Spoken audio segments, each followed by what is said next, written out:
이제 결혼 준비를 해야 되는데 나 이러다 진짜 엄마랑 영 끊는 거 아니야?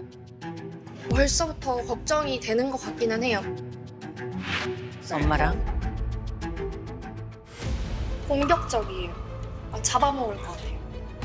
저희가 뭘 이렇게 할게요 라고 했을 때 엄마가 아니 이걸 왜 이렇게 했어? 야 그게 니네는 맞다고 생각해?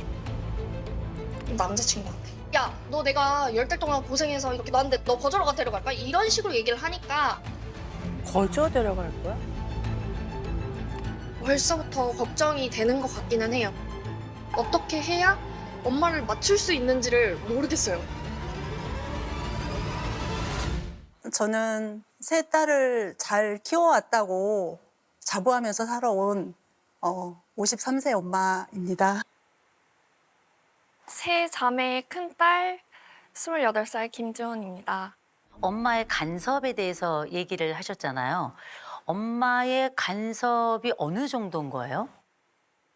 제가 남자친구랑 싸우면 꼴보기 싫으니까 그냥 카톡 프사 같은 거 내려버리고 막 이렇게 하잖아요. 근데 엄마가 그거 보고 너네 카톡 프사 또 내렸냐고, 너네 또 싸웠냐고 이제 이렇게 하고 다시 해놔라 막 이러고 저희가 만약 싸웠어요. 그러면 엄마 어디 나갔으면 너네 나 올 때까지 화해하고 있어. 이러면은 저는 또 그 말을 또 들어요.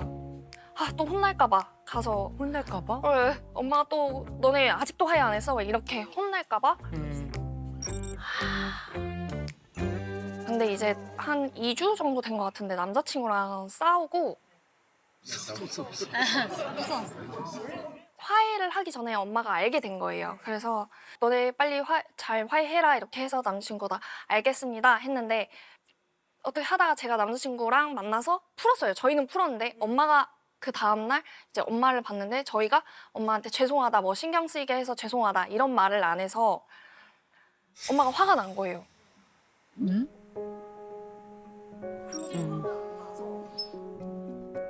남자친구도 내가 이런 것까지 이제 죄송하다 해야 되는 거냐. 이제 자기도 서운한 마음에 이제 엄마한테 그랬는데 엄마는 그게 얘 나 무시하나? 이런 생각을 하셨다고 하더라고요.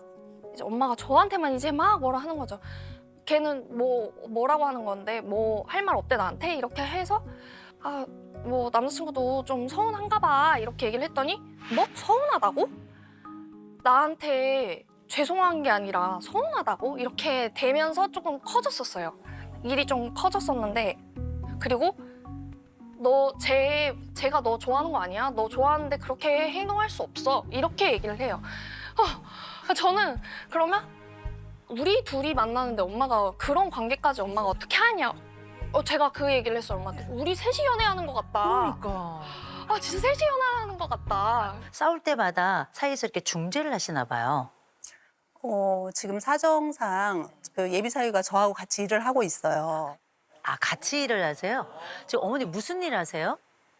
제가 음식점을 운영하는데 음식점을. 네. 그래서 제가 이제 항상 같이 있잖아요. 그러니까 뭐 얘네들이 싸웠어. 근데 표정으로 보면 알잖아요. 엄마는 알잖아요. 근데 그 표정을 이게 손님들한테 가요. 그러니까 손님들한테 손님이 들어오시면 어서 오세요 하고 인사를 해야 되는데 인사를 안 해. 그러면 얘네들이 싸웠구나.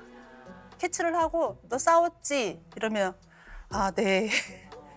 빨리 화해해. 근데 어머니가 평소에 이런 의견이 다를 때 이렇게 부드럽게 말씀하진 않으셨을 것 같아요. 네. 네. 너네는 그게 맞다고 생각해? 야, 진짜 너네 그럴 거면 결혼 왜 해? 이렇게 네. 이런 식으로 약간 공격적으로 공격적인 시- 스타일이신가요? 그러면은 듣는 저희도 좋은 말이 안 나가죠. 내 딸들은 참 엄마에 대해서 아들과 아버지 사이에 갖지 못하는 또 다른 감정들이 있습니다. 그래서 보통 딸들이 정말 극혐하는 엄마의 유형이 있어요. 첫 번째 유형이 독불장군형. 내 말만 맞아. 네 딸을 shut up. 그죠? 두 번째는 불통형이 있습니다. 대화 없어요. 통보. 완벽한 벽과 함께 살아가는 거죠. 마지막 권위형 엄마가 있습니다. 야, 내가 너 낳아서 내가 너 다 알아. 내가 너 위해서 희생한 게 얼만데 갚아야 되지 않겠어? 어머. 이렇게. 사실은 어떤 유형도 내 엄마는 아니었으면 좋겠는 이런 유형인데 이제 굳이 이제 이 유형 중에 우리 엄마다 생각되는 유형이 있다면 어떤 유형이 있을까요? 어떤 유형이 있을까요? 다인 것 같은데. 엄마의 그 말투 때문에 상처받았던 그 적이 있으세요? 이번에 저한테 싸우면서 너 나온 거 후회된다. 이 공든탑이 무너진다. 이 말이 조금 그래서 제가 그랬어요. 누가 낳아달라고 했냐. 내가 낳아달라고 해서 낳아준 것도 아니면서 나한테 왜 그런 말을 하냐. 이렇게 하면서 되게 감정적으로 싸웠거든요, 이번에. 감정이 너무 안쪽에 쌓인 게 많아서 울음을 참느라고. 근데 이 말을 다 할 수 없는 것 같아요. 그래서 이날 이 문제의 그날 두 분이 통화한 음성을 음성이 있어요? 네 그럼요 이호선 상담소가 어떤 프로그램인데요? 그렇지, 정확하게 상담해야 네 되니까. 그럼요 들어보도록 네네네. 하겠습니다. 네. 마지막으로 너 하고 싶은 얘기 다 해봐. 내 마지막으로 들어줄게. 마지막으로. 무슨 말을 하라고. 너 하고 싶은 얘기 다 해봐. 너 왜 나왔냐고? 내가 좋아서 나왔어. 하지만 엄마가 했잖아, 나한테. 그래서 아, 그럼 나는 그런 소리 듣고 가만히 있어야 돼? 나 나은 거 후회된다며. 내가 그런 소리 왜 들어야 되는데, 지금, 엄마한테.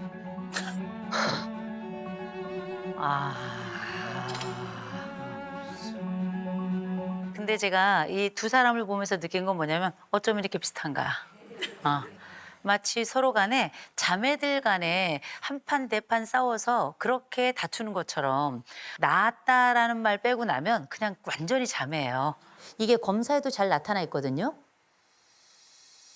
엄마는 불안이 조금 높아요. 내가 이게 생기는 여러 위험들을 이렇게 잘, 왜냐면 인생을 좀 살았으니까. 문제는 엄마는 인내력이 4점이에요. 문제가 딱 생기면 바로 해결해야 돼요.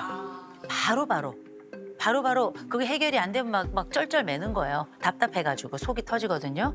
근데 재밌는 게 뭐냐면 딸이 자율성 44점이라면 엄마가 25점이에요. 의외로 훨씬 더 자율성이 낮죠. 이게 지금 상황이 생겨나는 게 너무 관여도가 높죠. 관여하는 게 아니에요. 떨어지는 게 힘든 거예요. 누군가 나에게 옆에 일종의 창처럼 방패처럼 옆에 딱 누가 붙어 있어야 돼요. 친구처럼. 그게 지금까지는 딸들이 그중에서도 장녀 였던 것 같아요. 사실 엄마가 가지고 있는 이 특성이 어쩌면은 이 딸에게는 제일 먼저 위로가 안 돼요. 엄마는 나를 위로해 주는 사람이 아니야. 다그치는 사람이고 즉시 관여하고 계속 간섭하고 나를 힘들게 하는 사람인데 사실 엄마 입장에서는 내 딸이 괜찮았으면 좋겠어. 왜? 내 딸이 곧 나를 떠나. 그래서 나는 불안이 너무 높아요. 그런데 이 불안 자체도 있지만 내 딸이 뭔가 잘못된다는 건 내가 잘못되는 거하고 똑같아요. 딸이 일종의 나에게는 두 번째 자아 같은 거예요. 두 번째 자아. 그래서 엄마가 이 딸들에게 이 마음을 붙이고 있는 지점이 훨씬 더 딸이 엄마에게 마음을 붙이는 지점보다 커요. 그래서 이 불안이 뭔지를 찾아야 돼요. 제가 유방암 수술을 했어요. 언제 하셨어요? 3번을 했는데 3번이요? 재발을 계속 한 건가요? 네, 초기에 발견을 해서 부분 절제하고 마지막에 또 재발을 해서 그때 이제 전절제를 하고 지금 네. 생사를 오가네요. 아주 오랫동안. 만약에 우리 딸들이 이렇게 어린데 혹시라도 내가 이제 없다면 우리 딸들은 어떨까 이런 생각을 좀 예전보다는 하게 된 것 같아요. 충분히 그럴 수 있어요. 그래도 일단 그 3번의 엄청난 인생의 사건인데 너무 잘 극복하셨어요. 엄마는 사실 관여도가 높을 수밖에 없어요. 높을 수밖에 없어서 이때는 어떻게 해야 되냐면 이때는 딸이 엄마의 관여도를 밀어내야 돼요. 제일 먼저 사위를 내보내세요. 싸우는 꼴을 보지 마셔야 돼요. 관여를 한다면 어떤 관여를 해야 되냐면 아이들의 건강한 미래를 만들 관여를 해야 돼요. 시시콜콜한 건 어른이 건드리는 게 아니에요. 어른들의 훈수는 큰 인생의 중요한 지점에 무르러 오면 그때 얘기하는 겁니다. 어머니의 관여도가 너무 많다. 그러니 적어도 분리해야 될 가족은 분리하자라고 말씀을 드리는 거예요.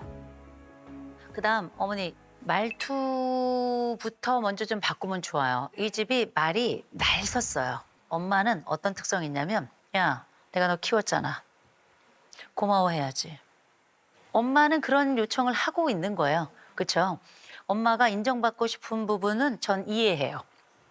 근데 이걸 굳이 치사하게 얘기를 하니까 나도 그래? 그럼 나도 이렇게 되는 거거든요. 이 집은 고백이 좀 필요해요. 이 집은 사실의 언어만 있고 고백의 언어가 없거든요. 지금 고백해야 나이 들어서도 고백할 수 있어요. 그래서 엄마한테 저는 엄마 여러 가지 고마운 점 중에 제일 고마운 점이 어떤 거예요?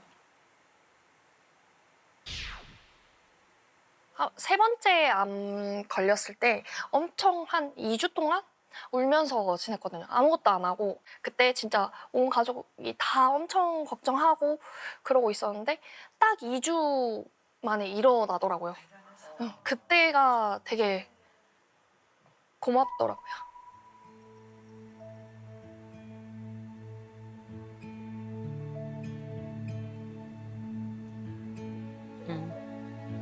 그 얘기 하셨어요?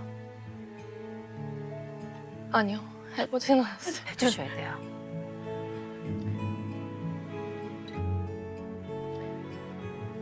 지금까지 버텨줘서 고맙고 앞으로도 잘 부탁해. 앞으로도 잘 부탁해.